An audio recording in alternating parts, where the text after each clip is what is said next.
कहानी का पूरा आनंद लेने के लिए कहानी के पिछले भाग को सुनना बिल्कुल मत भूलिएगा। उसका लिंक मैं आपको डिस्क्रिप्शन बॉक्स में दे दूंगा और साथ में कमेंट बॉक्स में पिन भी कर दूंगा, तो आप वहां से भी जाकर सुन सकते हैं। मुझे अपनी परवाह नहीं है। सोना बस मेरी बच्ची को कुछ न हो ये कहकर गौरी रोने लगी। रात को शेखर दादी कमरे में जब आया तो दादी ने उससे पूछा, दादी शेखर तूने मुझे बताया नहीं कि तुझे जयेश की बेटी से शादी करनी है। शेखर वहां, दादी आप ठीक तो है, मैं उस पागल से कभी नहीं, बल्कि मैं तो आपसे पूछने वाला था कि ये सब क्या ड्रामा चल रहा था। मेरा दिमाग खराब हुआ है। दादी अच्छा तो जयेश सिंह अपनी उस श्रेया को हमारे मत्थे मढ़ना चाहता है। शेखर एक मिनट, आपने हाँ तो नहीं कर दी? दादी नहीं, मैंने उससे कहा कि पहले मैं तुझसे पूछूंगी फिर। Shekhar thank God. दादी अच्छा चल छोड़, ये बता कि कोई दूसरी से तो करेगा न? शेखर को डॉक्टर की बात याद आ गई। शेखर हाँ करूंगा, पर अपनी पसंद से चलेगी। दादी देख बेटा, तेरी जो पसंद होगी, तू जिससे कहेगा मैं तेरी शादी करवा दूंगी, लेकिन बेटा अब और इंतजार नहीं कर सकती। इस हवेली का सूनापन खत्म कर दे बेटा, पता नहीं कब बुलावा आ जाए। शेखर दादी आप ऐसा मत बोलिए, अभी आपको बहुत जीना है। दादी अच्छा बता कौन है, मुझसे नहीं मिलवाएगा? शेखर दादी जल्द ही मिलवा दूंगा।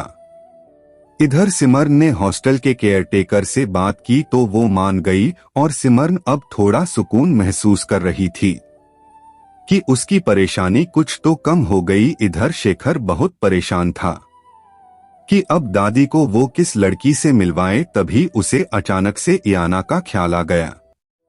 शेखर इयाना किसी और से शादी करने से तो अच्छा है कि मैं क्यों न इयाना से शादी कर लूं। उसने इयाना को फोन मिलाया तो दूसरी तरफ इयाना की आवाज थी। इयाना हेलो डियर, कैसे हो? शेखर कुछ भी ठीक नहीं है। इयाना व्हाट हैपेंड? शेखर ने बिना देर किए बोल दिया, विल यू मैरी मी? इयाना ये क्या है, तुम मजाक कर रहे हो? शेखर नहीं, मैं सच कह रहा हूँ। सुनो इयाना, दादी चाहती है कि मैं शादी कर लूं। इयाना शादी? लेकिन मुझसे क्यों? शेखर क्योंकि तुम्हें तो पता ही है कि मुझे शादी वादी में कोई इंटरेस्ट नहीं है। मैं तो सिर्फ दादी की वजह से यहाँ आया था और वो जिद पकड़कर बैठ गई है। इयाना वो तो ये बात है। शेखर उन्होंने मेरी पसंद पूछी। इयाना बीच में ही बोल पड़ी, तो क्या तुमने मेरा नाम ले लिया? शेखर नहीं, लेकिन मैं यहाँ की किसी भी लड़की से शादी नहीं कर सकता, बस मुझे दादी की खुशी के लिए शादी करनी है। इयाना सॉरी शेखर, मैं ये नहीं कर सकती। शेखर सुनो इयाना, बस कुछ दिनों के लिए, उसके बाद हम अलग हो जाएंगे। क्या तुम अपने फ्रेंड के लिए इतना भी नहीं कर सकती? इयाना शेखर तुम्हारा मतलब कॉन्ट्रैक्ट मैरिज से है? शेखर इयाना कुछ ऐसा ही समझ लो, अगर तुम चाहो तो मैं तुम्हारे साथ रह सकता हूँ, और वैसे भी तुम मेरी बेस्ट फ्रेंड हो। इयाना देखो, मैं नहीं चाहता कि मैं किसी टिपिकल हिंदुस्तानी लड़की से शादी करूं और फिर हमेशा के लिए किसी के साथ बंधना मुझे पसंद नहीं। इयाना चुपचाप उसकी बातें सुन रही थी। शेखर इयाना हम दोनों एक दूसरे को समझते हैं और मुझे भी पता है कि तुम भी एक इंडिपेंडेंट लड़की हो, इसलिए तुम बाकी लड़कियों की तरह मुझसे लड़ोगी नहीं। क्यों? सही कहा न इयाना, तुम सुन रही हो न मेरी बात? इयाना हाँ। शेखर तो फिर क्या सोच रही हो, मुझसे शादी करोगी? इयाना देखो शेखर, मुझे कुछ वक्त दे दो, इतनी जल्दी में कोई जवाब नहीं दे सकती। शेखर ओके, मैं तुम्हारे जवाब का इंतजार करूंगा। इयाना बाया और फिर फोन काट दिया। इधर सिमरन भी अब सेटल हो चुकी थी, पर कभी कभी उसे अपनी माँ की याद आ जाती थी कि उसकी माँ पता नहीं किस हाल में होंगी। एक दिन मीना बाई ने किसी को बुलाया, वो वहाँ का थानेदार था। थानेदार मीना बाई, आज हम भी तुम्हारे बुलावे पर आ गए।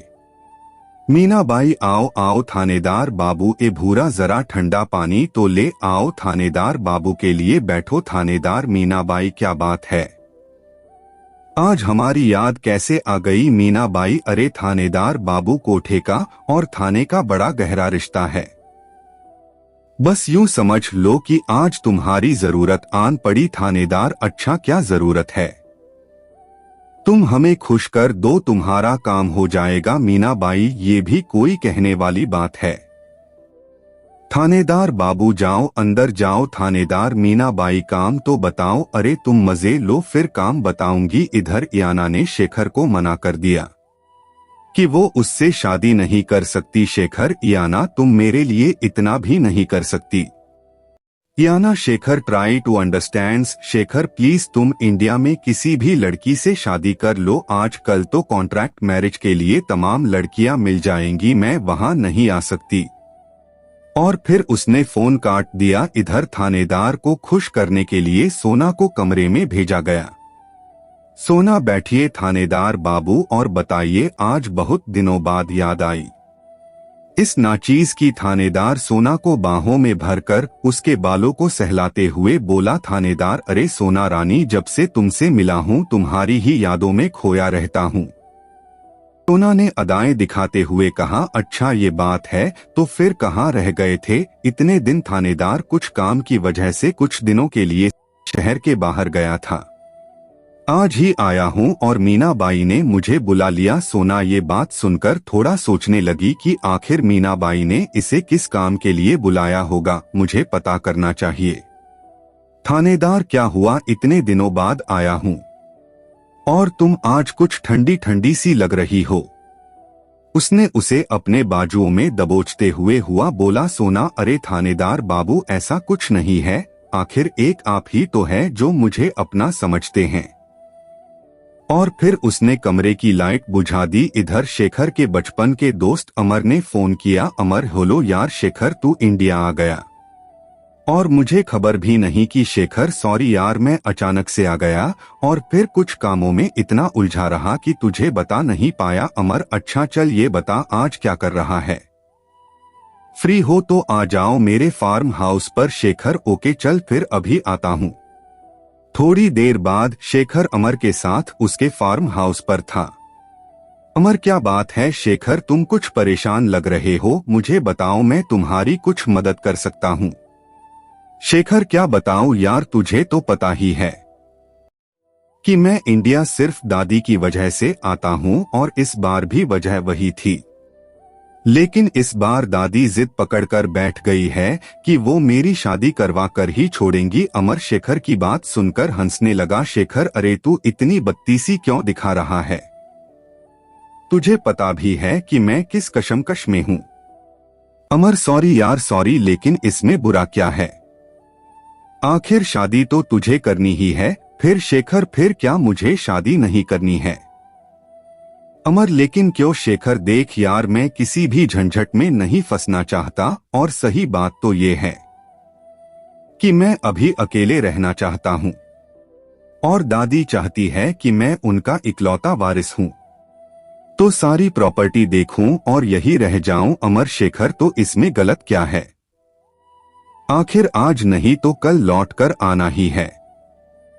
तुझे और घर भी तो बसाना पड़ेगा। शेखर, यार तब की तब देखी जाएगी, अभी फिलहाल अगर कोई सॉल्यूशन हो तो बता। अमर, तू दादी से झूठ बोल दे कि तूने अमेरिका में शादी कर ली और वो फिर तेरी शादी के लिए नहीं कहेंगी। सिंपल शेखर, उन्हें मेरी शादी करनी है, उनको कोई एतराज नहीं है कि मैं किसी से भी करूं, लेकिन उन्हें अपनी बहू से मिलना है।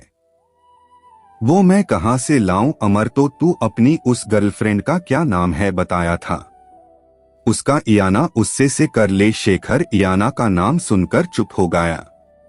अमर, तुम चुप क्यों हो? Are you okay? शेखर, हाँ क्या कह रहे थे तुम? अमर, मैं ये कह रहा था कि तुम उस अपनी यूएस वाली फ्रेंड इयाना से शादी कर लो। शेखर, यार मैंने उसे प्रपोज किया था लेकिन वो इसके लिए तैयार नहीं है, वो इंडिया नहीं आना चाहती। अमर, ओह, लेकिन मुझे जहां तक पता है कि तुम दोनों एक दूसरे को पसंद करते थे, शेखर यार मैं तो फंस गया हूँ, कुछ समझ नहीं आ रहा है कि क्या करूं। इयाना ने भी मुझे सपोर्ट नहीं किया। अमर तुम दादी को बता दो कि तुम शादी नहीं करना चाहते हो, वो तुम्हारी बात समझेंगी। शेखर ने गहरी सांस भरी। अमर दादी हार्ट पेशेंट है और उन्हें किसी भी तरह का सदमा नहीं देना चाहता, बस इसलिए। इधर सिमरन आज जैसे ही काम से निकली उसे लगा कि कोई उसका पीछा कर रहा है। उसने पीछे मुड़कर देखा तो एक आदमी तेज कदमों से उसके पीछे पीछे आ रहा था। ये देखकर सिमरन परेशान हो गई। सिमरन ये जरूर उसी औरत ने भेजे हैं। और वो तेज तेज कदमों से चलने लगी और वो आदमी भी उसके पीछे पीछे था। इधर शेखर ने अमर से कहा चल यार काफी टाइम हो गया, अब मुझे चलना चाहिए। अमर यार तू परेशान मत हो, कुछ न कुछ सॉल्यूशन जरूर निकलेगा। Shekhar yes I hope so, और फिर वो निकल गया। इधर सिमरन उससे बचने के लिए दौड़ी जा रही थी, लेकिन वो ज्यादा दूर जा नहीं पाई कि उसे उस आदमी ने पकड़ लिया। सिमरन छोड़ दो मुझे, आखिर मैंने तुम लोगों का क्या बिगाड़ा है, प्लीज मुझे जाने दो। वो हाथ जोड़कर गिड़गिड़ा रही थी। गुंडा तुझे जाने दो, पता है तुझे पकड़ने के लिए हम लोगों की नींद हराम हो गई है और तुझे छोड़ दूं। चल सिमरन नहीं, मुझे नहीं जाना, भगवान के लिए मुझे छोड़ दो, मैं तुम्हारे आगे हाथ जोड़ रही हूँ। गुंडा ए लड़की तुझे पता है अगर तुझे छोड़ दिया तो मीना बाई मुझे कच्चा चबा जाएगी, अब ज्यादा नखरे मत दिखा और चुपचाप चल। उसने चाकू निकाल लिया। चलती है कि नहीं चल। सिमरन चाकू को देखकर उसके होश उड़ गए और वो धीरे धीरे चलने लगी और मन ही मन दुआ कर रही थी कि वो इस मुसीबत से कैसे बाहर निकले। सिमरन ने मौका देखकर उस गुंडे से भिड़ गई। उसने उससे चाकू छीनने की कोशिश की, ऊहा आह, और इसी छीना झपटी में सिमरन को खरोंच आ गई और गुंडे ने चाकू फिर से लेकर उसकी गर्दन पर रख दिया। ज्यादा होशियारी की तो तेरी ये नाजुक गर्दन मेरे हाथों में आ जाएगी, समझी। इधर शेखर की गाड़ी उसी रास्ते पर थी कि तभी उसे किसी की चीख सुनाई दी। उसने फौरन गाड़ी रोक दी और उतर कर देखा तो वो लड़की भागती हुई उसके पास आ गई। सिमरन प्लीज मुझे उससे बचा लीजिए, वो मेरे पीछे पड़े हैं। शेखर आप आराम से बताइए क्या हुआ है। तभी वो गुंडा भी आ गया। ए लड़की चलती है कि नहीं सिमरन, मैं तुम्हारे साथ नहीं जाऊंगी। शेखर एक मिनट भाई साहब, आप जबरदस्ती क्यों कर रहे हैं? जब ये बोल रही है कि ये आपके साथ नहीं जाना चाहती। गुंडा तू कौन है बे, ये मेरा शिकार है, हट सामने से। सिमरन डरी सहमी सी शेखर के पीछे चुप गई। शेखर वो भाई साहब, ये आपको कोई जानवर नजर आ रही है जो आप इनका शिकार करेंगे? गुंडा बकवास बंद कर, देख मेरे रास्ते से हट जा वरना अंजाम अच्छा नहीं होगा। और फिर उसने शेखर के ऊपर चाकू से वार किया तो सिमरन ने आंखें बंद कर ली और फिर शेखर ने भी उसे पकड़कर एक घूंसा मारा और फिर तो जो उसने धुलाई शुरू की तो फिल्मी हीरो भी फेल हो गए। उसके सामने ढिसुम तड़क ढिसुम डाक तड़ाक ढिसुम, और फिर वो गुंडा वहां से भाग गया। शेखर सुनिए, आप अब आंखें खोल सकती है, वो भाग चुका है। सिमरन ने जैसे ही आंखें खोली उसे यकीन नहीं हुआ कि वो बच गई। शेखर अरे आपके तो हाथों से खून निकल रहा है, आप प्लीज गाड़ी में बैठे, मैं आपको हॉस्पिटल ले चलता हूँ, आपको काफी ब्लीडिंग हो रही है। सिमरन भी बहुत ज्यादा डरी हुई थी कि कहीं फिर वो उन लोगों के चंगुल में न फंस जाए, इसलिए वो फौरन गाड़ी में बैठ गई। दोस्तों, कहानी का अगला भाग देखने के लिए चैनल को सब्सक्राइब कर लें।